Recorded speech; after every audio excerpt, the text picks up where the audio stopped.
All right, video 2 for chapter 10. So we have 2 targets in this one. We're going to start talking about probability. And our first target is kind of understanding that probability is a value between 0 and 1. So this could be a decimal, it could be a percent, it could be a fraction. Okay, and we're going to see all of those. And that probability, that number, describes how likely something is to happen. So we use a number to describe the probability, which is the likelihood or the chance of something happening, of a certain event taking place. Okay? So, for example, what's the probability of rolling a 2 on a dice? That would be an example of a probability question. And then our second target is using probability to find an answer, or answering a question like that. So here we're going to go back and review and set up proportions to do that. Okay? So let's get started. We have some vocab. First word is probability. Okay, and the probability, like we just said, is the likelihood or the chance of something happening. Okay, we've heard that. We've used those terms before. Uniform probability is a special case where all the outcomes are equally likely. And that goes along with the next one too, random. So if you choose something randomly, that means you don't look and pick your favorite. You choose something without any method or any bias, right? That makes all the outcomes equally likely. So when that's the case, we call it uniform probability, right? Here's an example of uniform probability. All the sections on this spinner are equally likely to be landed on. They're all equal size. They're all equally likely, okay? So we're going to keep those words in mind as we go through this chapter. Here's a number line, well, kind of a number line. You have this on your paper, so you're going to write these words down. If we think of something that has 0 probability, 0% chance of happening, we would say that is impossible. That is never going to happen, okay? 0 chance. On the other end of this number line, we see that we have 100% chance of happening, or probability of 1. And that would mean it is guaranteed, it is absolutely, it is always going to happen, okay? Most of the time, it's somewhere in between. Okay, right in the middle, you can see I have 1/2 or 50% here in the middle. Well, we would say something with a probability of 1/2 is equally likely or not to happen, right? Or some people say like 50-50. Now, this doesn't mean it happens 50 out of 50 times. What this means is a 50% chance that it might happen, 50% chance that it might not. Right? Equally likely that it could happen or not happen. All right, and then over here, your number's around 1/4 or 25%, 1 out of 4 times. That we would say that is not likely. And then something over here in this range, it happens 3 out of 4 times, or 75% of the time. We'd say that's likely. Okay, so I have, 5 situations here. Pick the words that we just used on our number line and describe how likely these things are to happen. So pause here and describe if these are likely or not.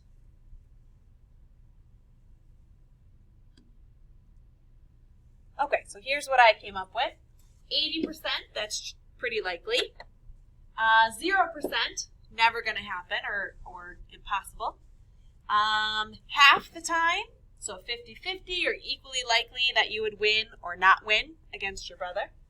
D, 100%, that's always going to happen. And 13 out of 100, yeah, that's not very likely, not very common. Okay?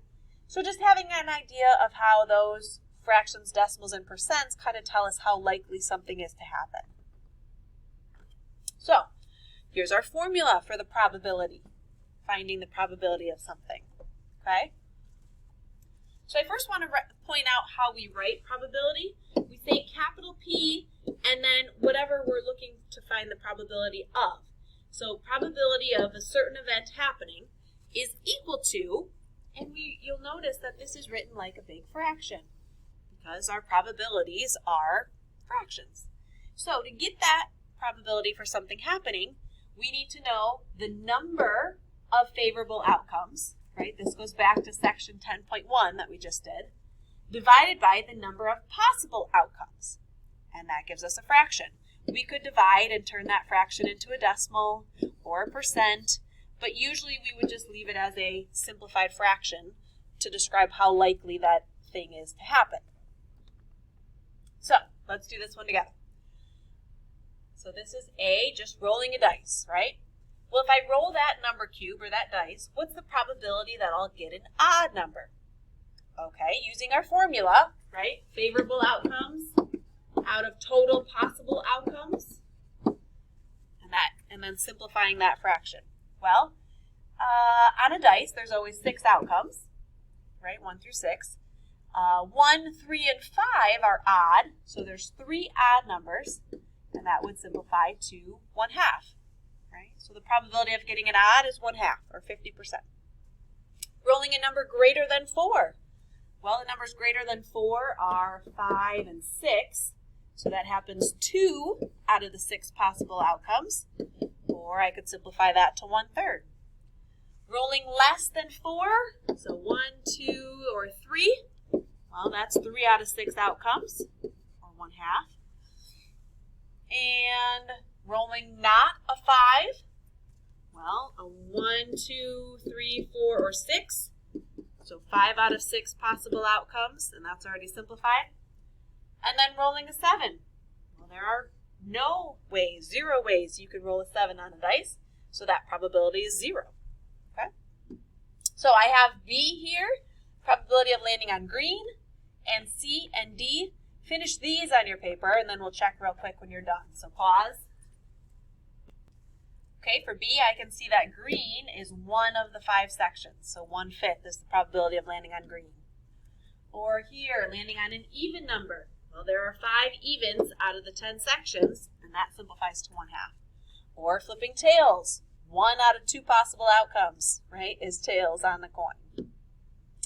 All right, so how about now?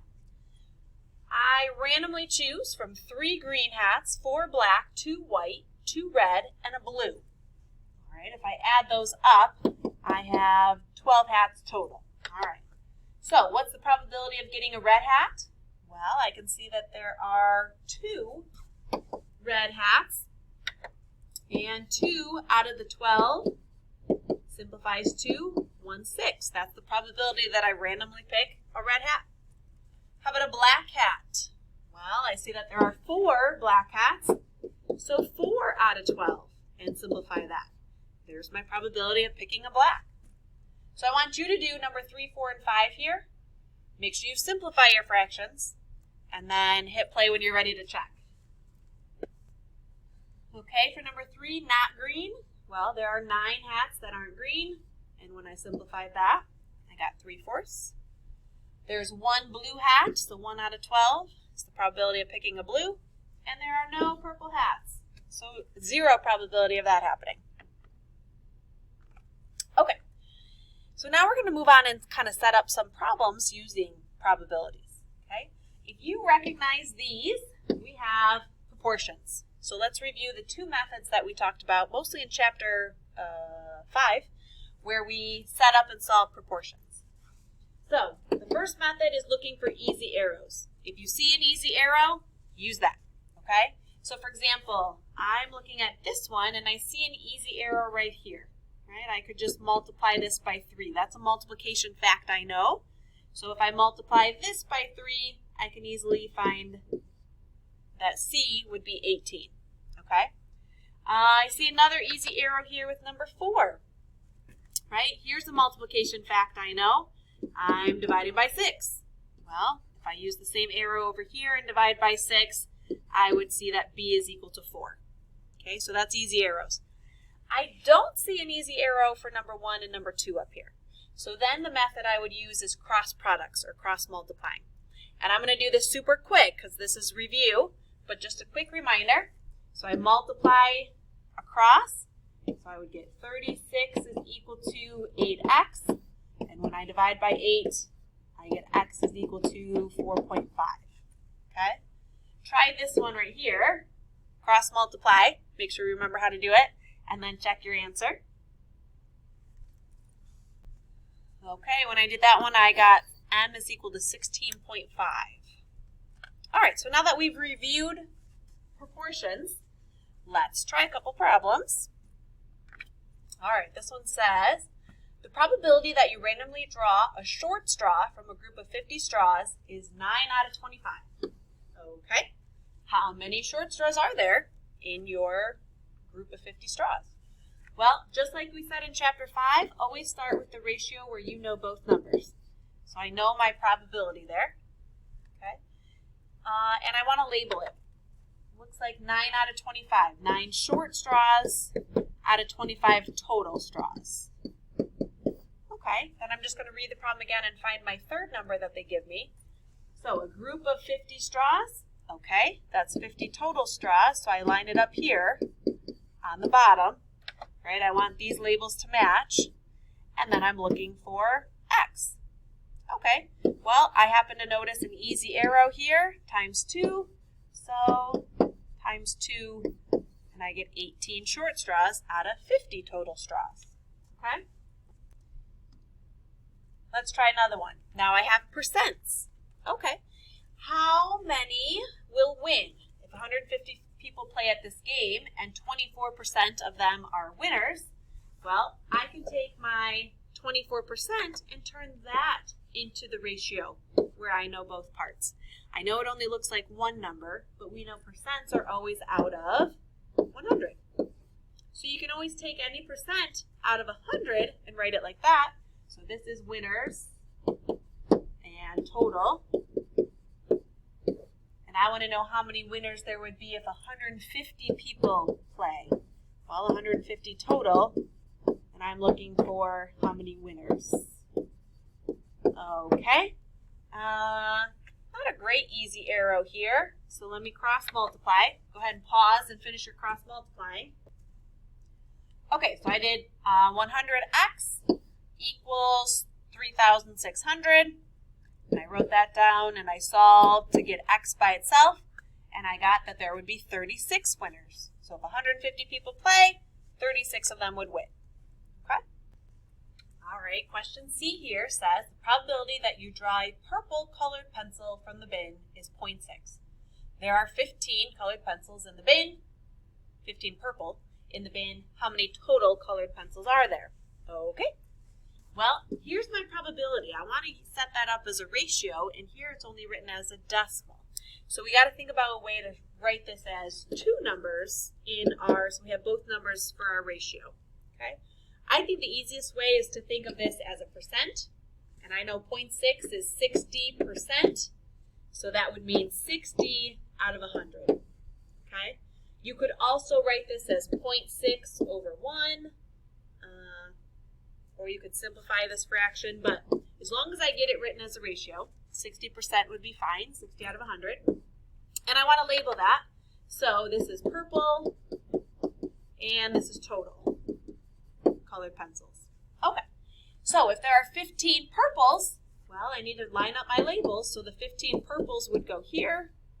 All right, and then I'm looking for how many total. Okay, well, if you see an easy arrow, we could take it, all right, or cross multiply. So pause, finish working this out, and find out how many total colored pencils. Okay, I noticed the easy arrow here of dividing by 4. So I used that and got 25 total colored pencils in the bin. All right, last one here. I want you to try this one, okay? So read it, set up your proportion, label everything, make sure it's all lined up, and then either find an easy arrow or cross multiply and find the missing number. All right, so pause, do this one on your own, and then check or hit play when you're ready to check. Okay, so here's my proportion that I set up with everything labeled. I can see I'm looking for how many winners here. Well, I noticed that I could divide by 8. So I'm going to type in 1,200 divided by 8, and I get 150 winners. Okay? All right, that is video 2 for chapter 10.